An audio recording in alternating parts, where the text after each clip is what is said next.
Noelia is, I've known Noelia forever, and we actually share a lot of interest in common when it comes to research. She is, just like me, she has always had gender as one of her main axes when it comes to her research. And in particular, she has applied gender studies and a gender perspective to the study and analysis of literature and poetry. And she does comparative literature, which means that she, as she is a Catalan native speaker, she has been engaged in the study of Catalan poetry, in particular by women poets, and then she has also a really deep knowledge of many other poetry in many other languages as well. She is perhaps most, I think she is the person who knows the most about a Catalan woman poet called Maria Mercè Marçal. Her doctoral thesis and her master's thesis are both about this poet, and so she's perhaps the person in the world in terms of academic studies that knows the most about this poet. She is a lecturer at Queen Mary's College, and she lectures in both literature and Spanish language and Catalan language as well.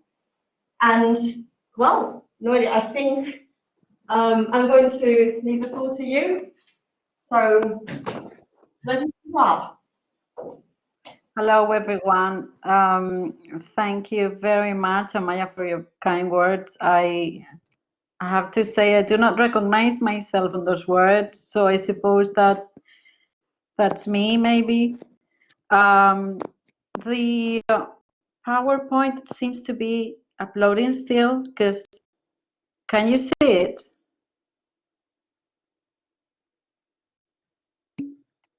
No. Okay, it's still uploading. It says converting. I hope the Mac is not. That's because it's still uploading, but it will be uploaded in a second.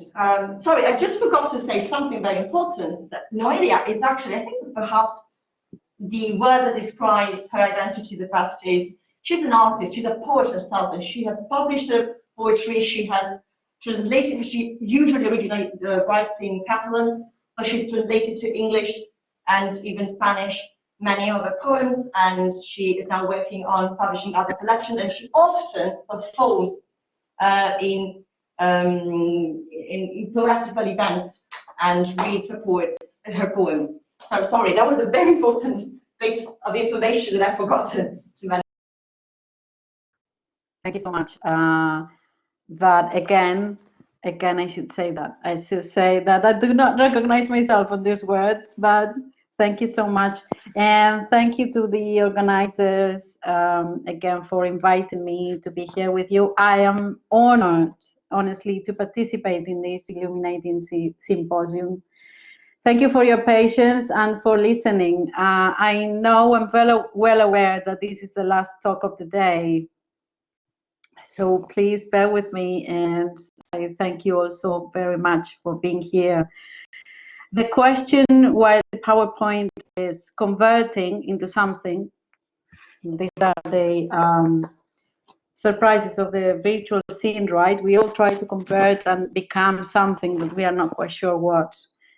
But the question I would like to discuss here with you, as the title suggests, which hopefully you will be able to see it soon, takes into consideration three terms: myths, art, and women, for an alternative form of thinking about the poetics of sexual difference. But let us think about the common thread that connects them, and how can we rethink the field of myths and mythology from the perspective of the sexual difference for the benefit of the construction of a female subjectivity. Is it there? Oh, it's there. I'm not sure. Can you see it? Or share now? Okay.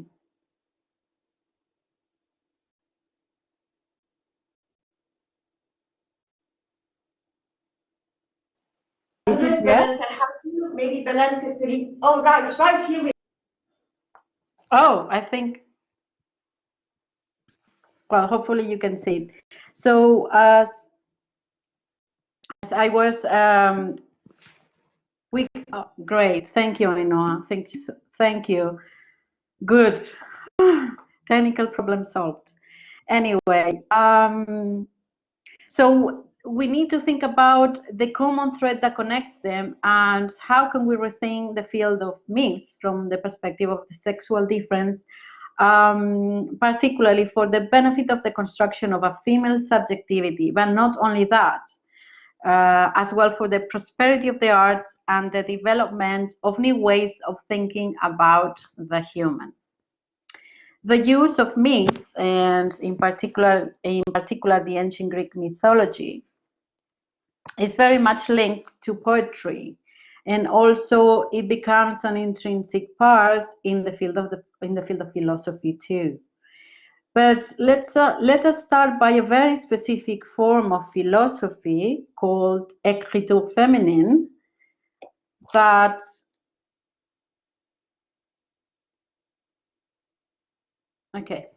Hélène Cixous is one of the most important members, and in her seminal work, The Love of Medusa, I forgot to introduce it, but it was published in 1975, she stated the following, and I quote, "I shall speak about women's writing, about what it will do.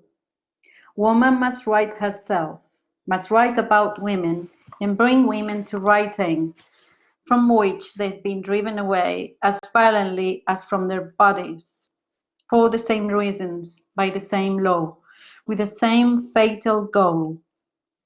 Woman must put herself into the text, as into the world and into history by her own movement." End of quote. What does Hélène Cixous refer to in this quotation by stating that women have been driven away from the text as violently as from their bodies?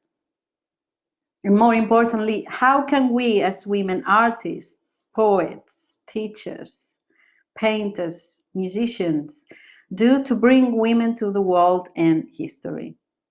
How women, body, and language are represented in the myth.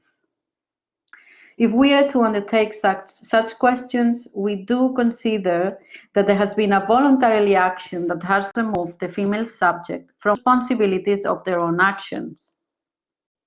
And this is crucial.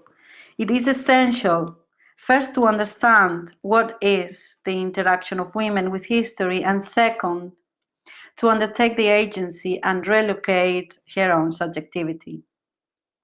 In this sense, the parameters that connect women with culture or the symbolic space need to be explored.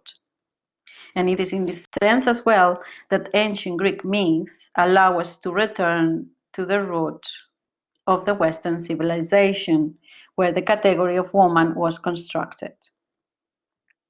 Therefore, myths can be considered to be the representation of collective images. Now, the question is there any connection between the linguistic fragmentation of women's writing and the interpretation of these myths as the origins of the Western culture? Let us take a specific example. According to French philosopher Lucie de Garay, another member of the so-called écriture féminine, the Western civilization is based on an original matricide. This can be seen in the myth of Clytemnestra, that shows how the law of the father is imposed through the death of the mother. As you may know, Clytemnestra was killed by her son Orestes, who after his mother's murder had to restore the order. But previously Clytemnestra had killed her husband Orestes' father, Agamemnon, because he sacrificed his daughter Iphigenia to the gods. Orestes was tried and he was finally pardoned by Athena. This demonstrates that a return to the order and the laws of the polis can only be possible if the son kills the mother. However, despite committing this crime, he is forgiven by Athena, another woman and goddess of Attica. The question now is, how are we to approach mythology and the structure of myths?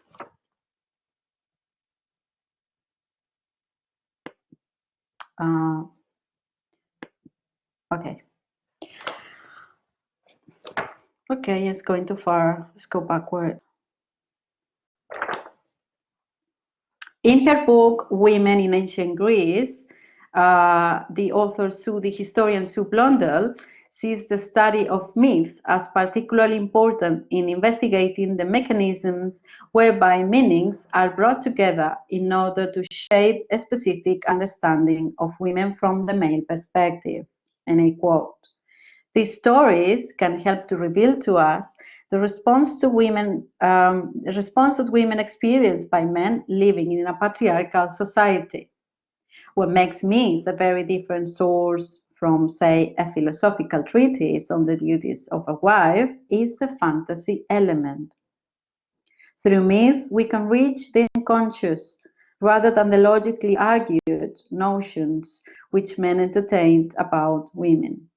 In this way, we can gain an insight into the symbolic value accorded to women, into what in fact the term woman meant to men." End of quote. There's also an intimate connection between myths and the genre of poetry. Myths were transmitted through poetry, since poetry was the first form of written expression in the Western civilization, with poets such as Hesiod, who wrote the Theogony about the formation of the world, and Homer, who wrote the Iliad. How do women poets relate to the space of poetry? There is a specific myth, the birth of Athena, that Catalan poet Maria Mercè Marçal rereads in order to analyze the particular relationship of women with literature. For her, the birth of Athena reveals the first contact of women with the cultural sphere.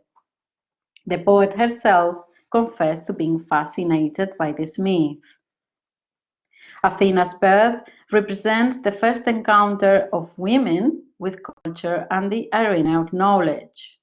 It narrates the construction of the female identity through patriarchy. Let me offer a brief account of this myth and how it explains the relationship of woman with literature.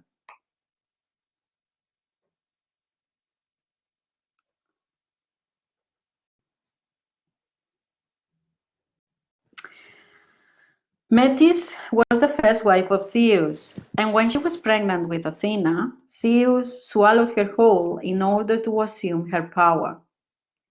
Athena was born from Zeus' head. She was born without her mother and completely dressed. She was wearing a helmet and holding a shield with the face of Medusa, a gorgon. We have Medusa at the very end. We have here two of the three images. I want to show you Athena, but the program is going really slow.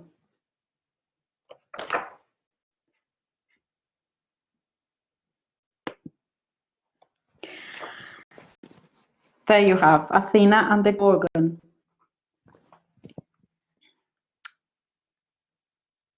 We have here two of the three images that Blundell, in her analysis of the images of women in myth, suggests that in myth there are three types of women depicted: the divine, the human, and monsters, to which the Gorgon Medusa belongs. The etymology of the word Gorgon, from the Greek gorgona, reveals its meaning as terrible. It is relevant to note that the Oxford English Dictionary Online includes a second meaning for the word gorgon, and this meaning is a fierce, frightening, and repulsive woman. And here we're not relating to the myth. What does this birth of Athena reveal to the understanding of the space and the place of women within culture? This myth shows a clear desire to celebrate the triumph of male rule over the female with an inverted delivery. A man is giving birth to a woman. Like Athena, the woman writer is literally born from patriarchy, the force and power of which has swallowed the female strength and knowledge, leaving women's creativity and authority unacknowledged. In this reading of the myth of the birth of Athena, there is a polarized set of the images of women that correspond to the two different concepts which have been constructed upon women's subjectivity. On one hand, we have the figure of Athena, as we can see in the picture, conceived from a patriarchal point of view. It is an androgynous figure, visually represented as a warrior, the guise she wore when she was born. In classical thought, Athena was representative of both masculine and feminine activities. She was the virgin goddess and never married nor had children. This androgynous figure of Athena blurs the specificity of her sex and demonstrates the assimilation of woman into patriarchy. Her image seems to be neutralized with a male facade, covered with men's clothes. Athena cannot be connected with her own nudity. And as a consequence, she cannot have contact with her body as a woman. On the other hand, we find the presence of another female figure, Medusa, the Gorgon, who symbolizes chaos and monstrosity. The Gorgon that we can see on Athena's hand. In Greek mythology, Medusa is a snake-haired figure who has the power to turn men to stone with a glance. On the Athena statue, as we can see, Medusa's face appears on the shield. This power of Medusa symbolizes man's fear of women in ancient Greece. Both images, as we can see, appear to represent a neutralized, assimilated body from the male perspective and the exile of the woman poet from her own experience. As a result, the images of women available within the cultural sphere are those which represent excess, irrationality, and monstrosity, or those which show the deficiency of women through a woman who enters the cultural dimension being like a man, that is to say, dressed up in men's clothes and alienated from her nude body, just as Athena is. Let me go back on the PowerPoint.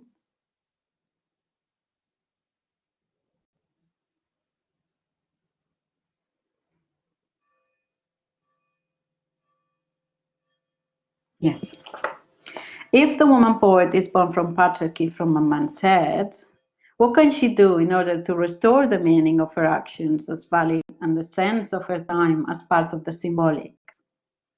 We are so much accustomed to think about mythology as an anachronism, as an aspect of a past world that lies beyond our reality, that the fact of thinking about mythology as a dynamic entity that becomes part of our being human seems to be even a challenge. And this is perhaps due to the way in which we perceive the myth and mythology. Not only ancient Greek mythology, we relate to these mythologies as images that get to be concise, precise, and static. But how could we conceive myths as action, as a set of motions inscribed within a specific segment of time? This is my concern as a poet and also as an academic. And also it is a responsibility I share with the group where I collaborate called Part Suspended. We are at the moment working in an ongoing project entitled Spirals that relates the ancient symbol of the spiral with today's form of motion in art and from the perspective of the sexual difference. Spirals is a series of live performances and poetry video work, screenings, workshops, music, and movement, which reinvents our engagement with culture and the world. The Spirals project seeks to articulate the female experience of time, path, migration, memory, home, and a sense of belonging in a poetic and imaginative way. It is a poetic journey that crosses geographical borders and unites European female voices in an exchange of languages, cultures, personal narratives, and modes of expression. Through the performative gesture of walking along spirals shaped by the poetic words of contemporary female poets, the project makes both the female walkers, performers, poets, creators, and the transitory architecture of their own paths visible. Female performers created their own spiraling paths and walked along them. The performers, reflecting on the poems which have been selected for the project, choose materials that are associated to images, words, feelings, and at the same time they have been inspired by the location. Flowers, soil, chalk, corn, oranges, beans, flour, ice cubes, pieces of glass, feathers, coal, turmeric, foil, net, wire. All of these comprise the materials that each spiraling path was built by each one of the performers.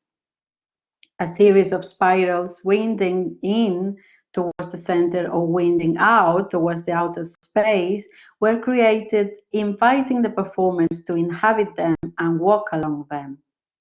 By walking along spirals, the makers imagined and created their own poetic version of pathways within cityscapes. Deriving from personal experiences, accidental encounters, as well as poetic texts, the spirals created on the ground invite the creator and the viewer to imagine lines and spaces otherwise. In the project, the spiral acts as a symbol of sharing, unity, and reconnection, a symbol of revisiting the past, and at the same time of rethinking of the present in order to reimagine the future. The symbol of the spiral can be found in nature, in culture, and in countless ancient and contemporary artifacts, representing often evolution, transformation, rebirth, growth, life cycle, fertility, cyclical forces, and patterns of nature, as well as referencing a movement from internal concepts and the inner self to the outer world and vice versa.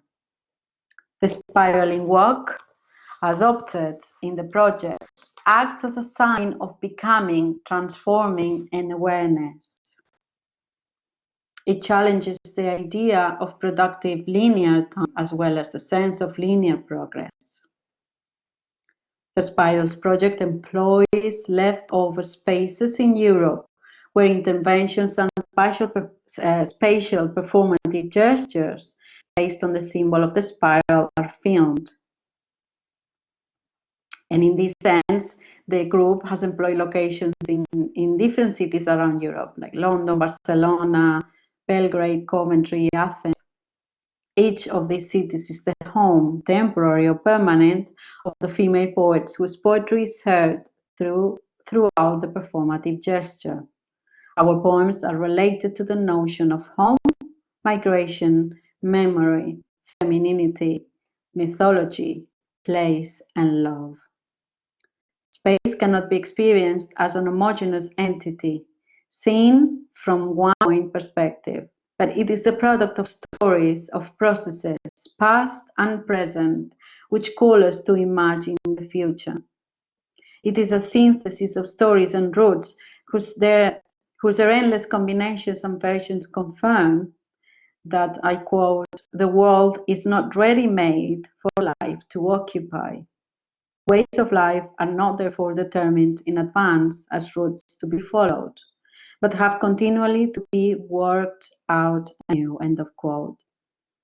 The Spirals project let us imagine spaces, time, texts, and opens a common space for dialogue and sharing, especially in light of the current sociopolitical changes in Europe, and as well as the international women's movement in recent times.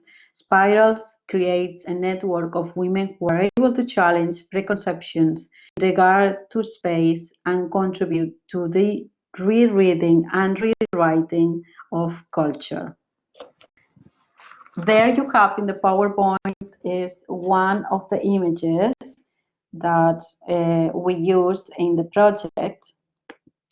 And here I'm gonna show you Genesis is one of the points of my book, and if it's okay, I will show you the first 3 minutes so you can see how past, present, and future connects throughout the ancient shape of the spiral.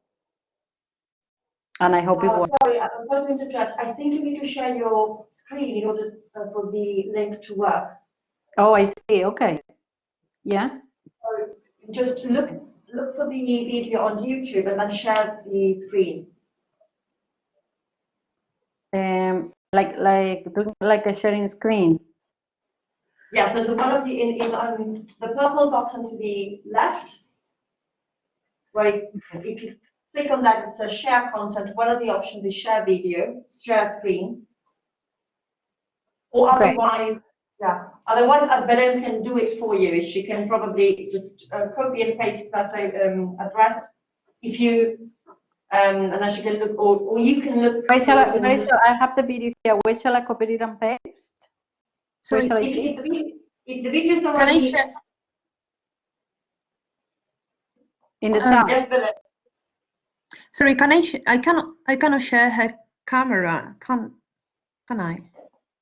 No, but you could have. Oh yes, you can. Obviously, there's one of the options in share everything, share content, share files. One of the options is share video, share screen. It's just that I can't do it right now. Anyway. But it would be my screen, isn't it? Yeah, it doesn't really matter. Then we would go back to the PowerPoint presentation. We're going to get out of the presentation anyway. We Okay. stop seeing it. Okay.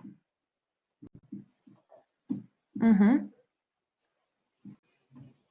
Do you want me to post the link in the chat, or is it... Yeah, definitely, so that Belen can, because I think she knows how to do it. I'm a bit lost to say the truth. It's on the moderator's chat. Okay. Okay, thank you. Great. Yes. I'll do that. It's the video is like 11 minutes long, but just 3 minutes would suffice. Okay, I'm gonna do it. Just a sec. Can I?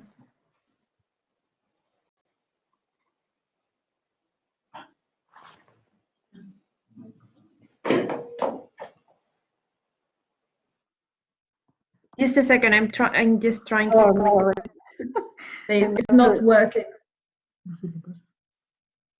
I don't know why.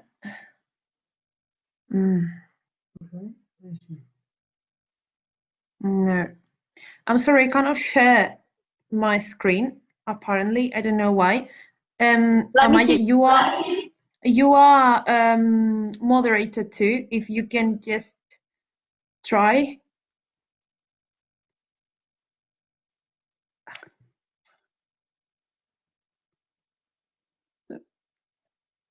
Okay. I'm trying. Okay. Now you can hear it, but you cannot see it. Yes.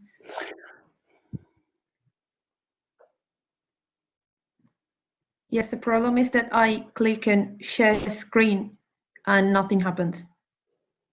I don't know why. Great.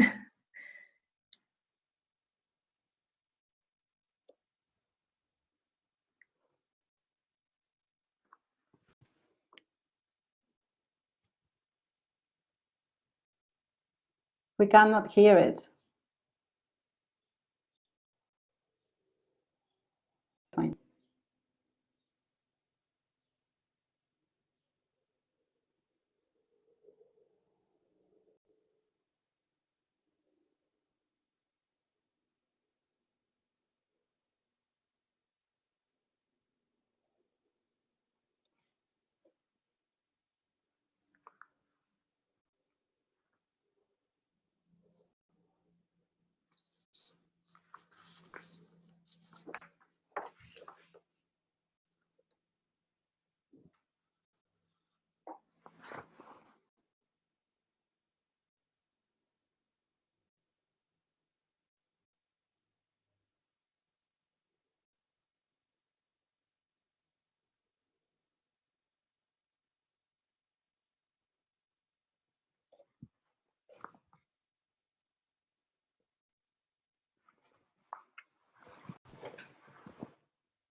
Sorry about that. I were able to hear without my laptop.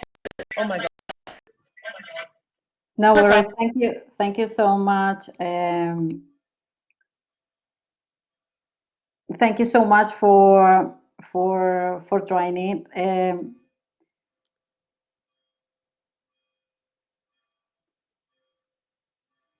I posted the link in the chat just in case anyone would like to see it.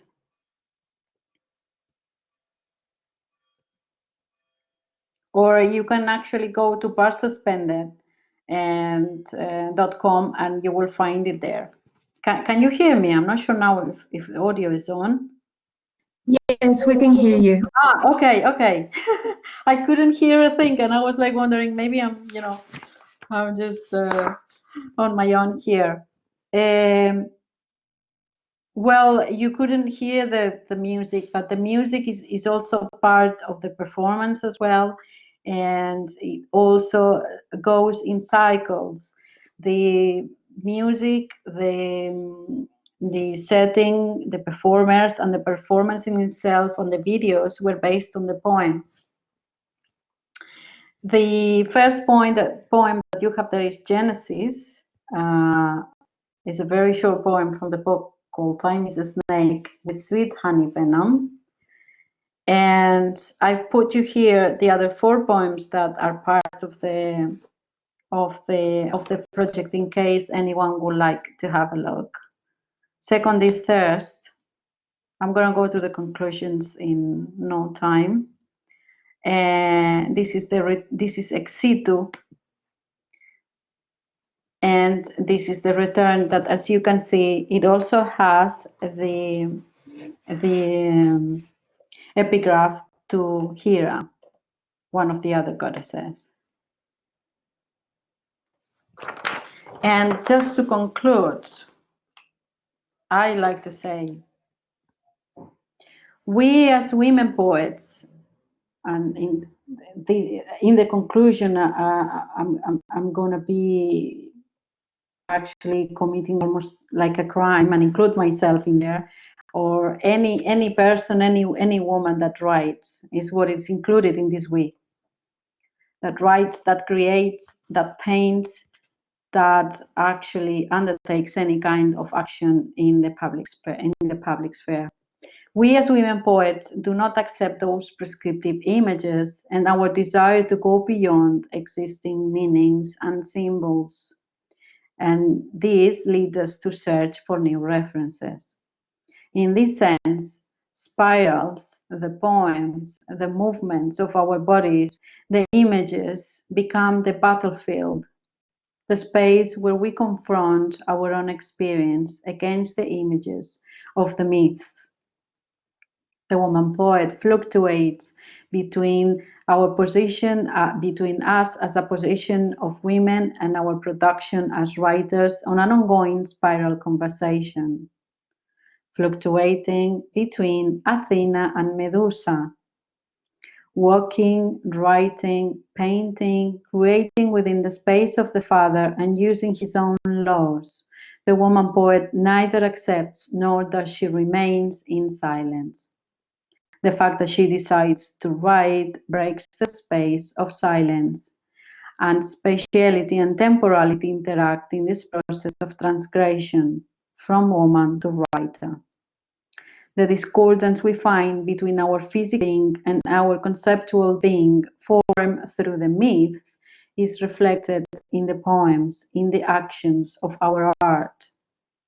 Literary activity becomes thus a social and a political act because the woman poet decides to transgress the boundaries of her traditional image as Athena or as a Gorgon, as a woman alienated from her own body or as a monster, and to inhabit the space of language. Our experiences through our words become public. Literary practice involves the use of language with embodiment of the sex subject. The unexpected participation of the woman writer within the logocentric space challenges consequently the laws that govern such a dimension and confirms what Roland Barthes states about the definition of myth. And I quote, he said, "Myth is a type of speech, and such it must be reintroduced into our society." Thank you very much. Thank you, Noelia. Thank you very, very much. Let me just turn on my camera.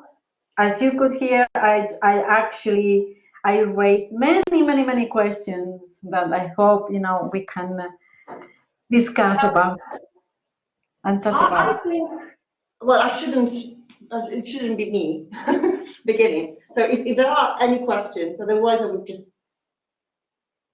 go for it. So anybody else would like to ask anything about these construction of the woman writer as either a monster or an androgynous being, this oppositional writing of the woman poet as other as different, as patronized or inferiorized, and anything? Or you may want to ask about her experience as a poet herself, and in particular, well, these project spirals that she's been discussing. Well, I have a question that's rather personal, but I think it fits nicely with the theme of, dovetail into both Paul Mitchell's lecture on Frankenstein and his rendition of the abhuman as monstrous, and your discussion of the myth of the Gorgon. Have you ever felt, as a woman poet, looked at as if you were a monster? Have you ever felt ostracized or rejected because of your sex in the community, the poetic community in particular?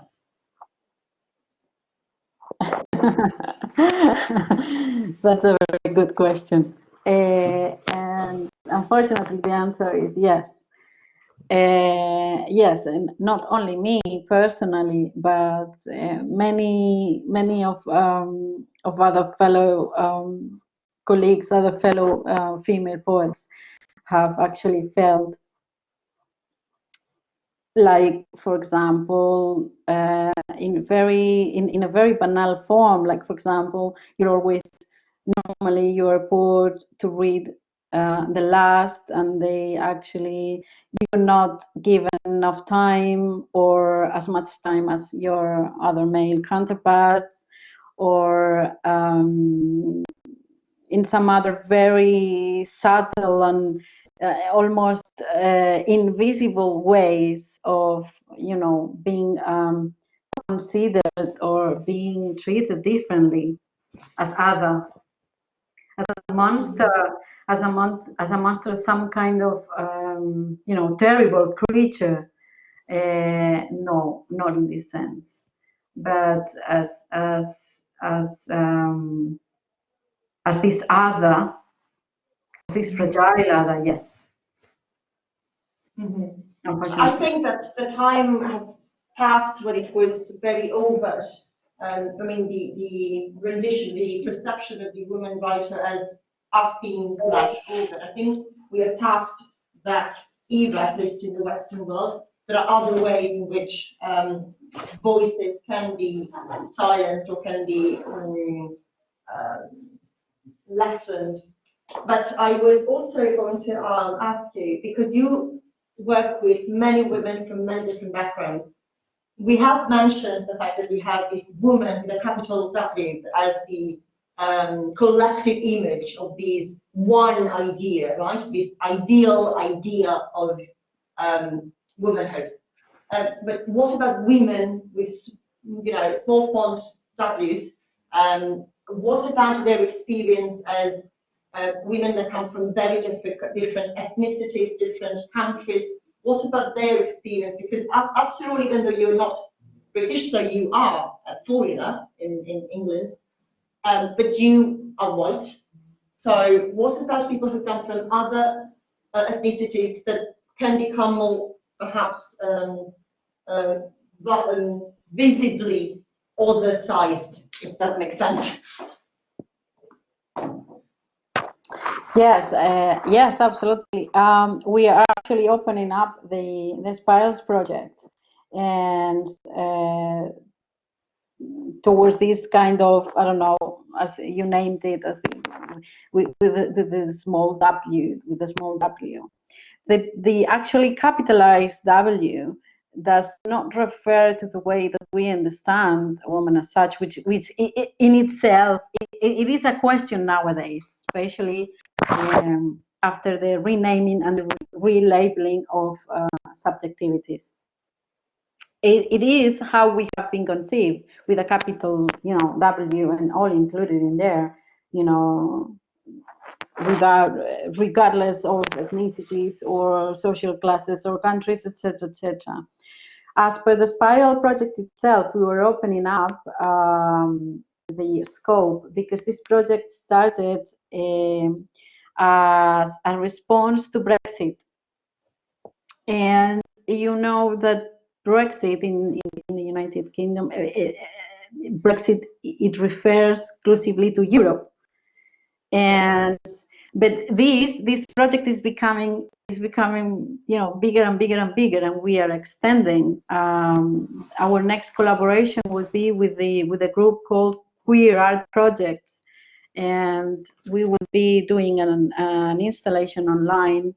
And this includes other languages like Kurdish, Turkish, etc., other ethnicities too, and other images, and also other geographical spaces. Although logistically, that is much more difficult. Of course. But yes, Okay. and we hope to expand much more. I mean, to go beyond all of these geographical spaces and borders. We want to go beyond as much as we can. That's the idea, yes. Let's transgress. Let's go beyond boundaries.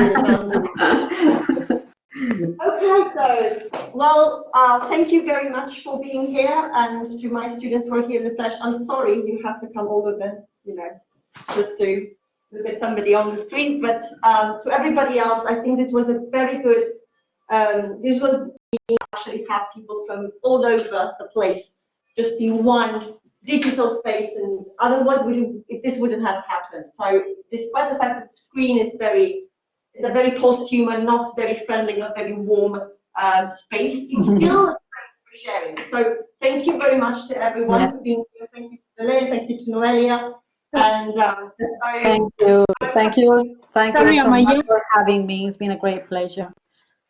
Sorry, Amaya. Nerea wanted to make a question. I don't know if she can. Okay. Yes, please. Hi everyone. Yeah, it's me again. Thank you very much for all the presenters along the day. I've enjoyed every presentation so very much. I do have a question though, Noelia. This is relating to what you've been speaking about, women and how they kind of like give birth whenever they are creating, right? Whenever they are yeah, any piece of art. It can be a novel, a poem, anything. And this is also relating to an article. It's not an article, it's just a paper, but a paper that I dealt with some years ago, which was the title of it was An Umbilical Cord that the mother clings onto for the life fueled by a lifetime of parasitic survival, a motherly tale, the parasite portrayal in Frankenstein and Harry Potter. So I made the comparison between Frankenstein and Harry Potter because so I compared and I said that both novels were written by women, but both novels were portraying the actual giving birth, and you cannot see me, but I'm doing the inverted commas sign, because giving birth to males. So as Belen mentioned, these kind of like the creator in Voldemort, and also the creator in Frankenstein, the novel as well, with the God, with the main oh my God, the creator who creates the creature. Yeah, the main creator Victor who creates the Frankenstein. male That's it. monster. Yeah. Exactly. So how do you how do you feel, and how do you what are your thoughts or ideas about these women that kind of like give the power to males to create? Well, first of all, thank you so much, Nora, for your absolutely illuminating comment and question. And I would like very much to read that paper if that's possible. Thank you. Having said this, how do we see it? This is actually a question that, because Frankenstein is my favorite novel, and am not a huge reader of prose fiction. And Frankenstein it is one of my favorite novels. And this is a question that I often ask myself. Why did she give birth again, to a man, to a male creator that creates another male monster? I think that this is a little bit related in the way in which these women writers see their role as writers as well. And I'm not too sure if that's unconsciously or if that's conscious. They always try to keep away from feminine characters or women characters that portray, or they are portrayed as mothers again, because that would put them in a very, or let's say, non-ideal position. Obviously, this is my perspective, or this is what I think it is. I mean, I haven't studied in detail the linguistic or the philological text in order to see if that is the case, or the biography of Mary Shelley. I'm not sure. But I think it is very much linked into the way they see themselves as writers, as creators. Oh, this is, yes. Yeah, I was going to say, I think that Mary Shelley, one of the reasons why she chooses a male creator of life is because if you look at it from the perspective of the early 18th century, late 18th century, early 19th century, the symbolic act of giving political citizenship, social subjectivity to people, it was in the hands of men. It was not in the hands of women. So yes, the female body was producing children, but the children were not going to be considered as citizens unless the father was giving them that right. And in a certain sense, from a political point of view, it was unheard of a woman to actually create anything but the physical life of the child. Everything else, the spiritual nurturing of the child, the intellectual education of the child, all of that is nurtured and given by the father in the patriarchal system. That is by Eton, by Oxford, by Cambridge, and all of these very much masculine at the time. So it's interesting whether Rowling is doing that for the same reasons or not, because obviously she's writing at the end of the 20th century, 200 years after Shelley. So that was my, sorry, just my little. Yes, I absolutely agree with you, Maya, and it's even more because I mean it goes beyond that, because Victor Frankenstein is a scientist, so it is, let's say, it is a scientific birth, just to put it in words. It's not a natural birth. No, it's not. It's not a birth. Yeah. To some extent, it is, related. I think it is related in the way that Mary Shelley was probably actually having a look at science itself. No, only men probably that could be seen as a criticism. No, only men are able to create that kind of monsters. Maybe that would be a question, but I absolutely agree with you, Amaya. And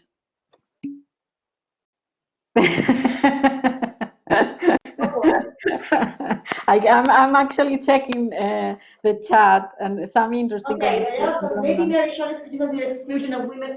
Couldn't hear. Sorry, couldn't read that. Too fast. Let's see. Sorry, I need to be over here in order to read the messages. Okay, so only men can create monsters. Well, that is actually a very sexist thing to say, but that was the experience. I mean, it was very much true back then when the subject of the discourse, if you remember my students, and that's something that we discussed in class, that the subject of the discourse, the one who is the agent, is the male, and that's exactly what you, Noelia, were pointing at when you were quoting Hélène Cixous, when you were saying that we need motion, we need to put things in motion, we need movement, that is to say, we need action.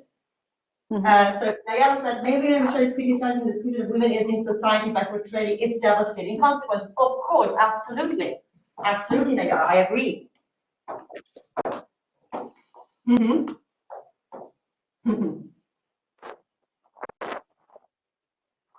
Okay. Yes, there are two parallel conversations going on here, one in the chat. I can't read and be here at the same time, so if I want to be in the shop, I need to be okay. Right, so, well, I don't know, it's a little bit late at this point, so perhaps it's time to say goodbye. However, we can keep discussing this on many different platforms. So Noelia, you've mentioned the website, Spirals.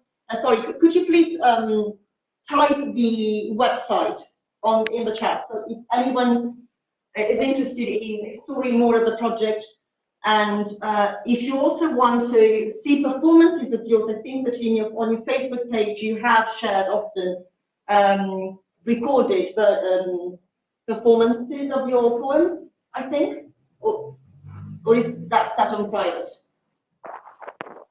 I lost you. I lost half of. Can you hear me? Can you hear me, Amaya? I lost half of the things you said.